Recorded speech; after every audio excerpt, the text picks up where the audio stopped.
Partai Demokrat soal isu hak angket seperti apa sih Mas? Karena kemarin persis Pak Surya Paloh beserta dengan teman-teman dari Koalisi Perubahan itu menyebutkan bahwa mendukung hak angket dan merupakan hak ini adalah hak konstitusional. Kalau Partai Demokrat sendiri mendukung atau seperti apa? Saya tidak melihat ada urgensi ke sana.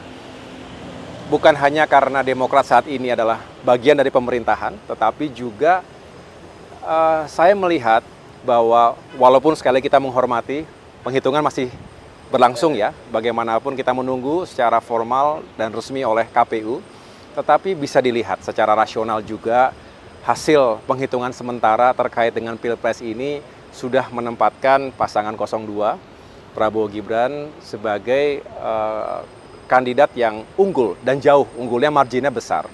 Jadi tidak bisa saya tidak melihat ada sesuatu yang sangat aneh di situ karena memang jaraknya jauh. Ya, tetapi saya juga sebagai seorang Demokrat menghormati siapapun di negeri kita, partai manapun, tokoh manapun yang ingin menggunakan hak konstitusional, silakan. Tetapi kami dari Partai Demokrat secara tegas mengatakan kami tidak melihat ada kepentingan itu. Saya justru lebih tertarik pasca pemilu ini, setelah kita mengetahui tentu namanya pertempuran politik itu menyisakan orang yang kecewa, orang yang marah, orang yang belum bisa mencapai targetnya, dan saat yang baik untuk kita mulai merajut kembali rekonsiliasi bangsa, dan itu harus kita tunjukkan secara genuine.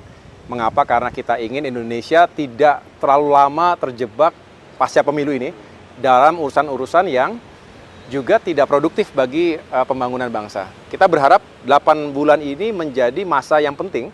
Transisi kepemimpinan nasional itu harus dikawal dengan baik. Justru Demokrat bersyukur karena bisa terlibat secara langsung dalam masa transisi ini. Karena bagaimanapun ini masa yang paling penting. Saya tahu pasti Pak Presiden Jokowi telah mempersiapkan langkah-langkahnya sebelum nanti menyerahkan tongkat estafet tersebut kepada Bapak Prabowo, insya Allah ya. Dan sebaliknya Bapak Prabowo juga punya niat yang baik untuk menyiapkan dari sekarang apa saja yang harus segera bisa dilakukan. Ingat, janji kampanye itu untuk ditunaikan. Dan ada hal-hal yang bisa segera kita capai. Ada quick wins yang harus kita juga tunjukkan kepada masyarakat. Tapi juga ada yang sifatnya lebih jangka panjang. Ini juga perlu kita jelaskan karena tidak semua bisa terjadi dalam 1 bulan, 2 bulan, bahkan 1 tahun pertama. Tetapi dengan semangat yang kuat, saya rasa transisi ini bisa berjalan dengan baik dan pada akhirnya setelah Pak Jokowi, Pak Prabowo siap untuk melanjutkan itu semuanya. Mas Ahy, terakhir.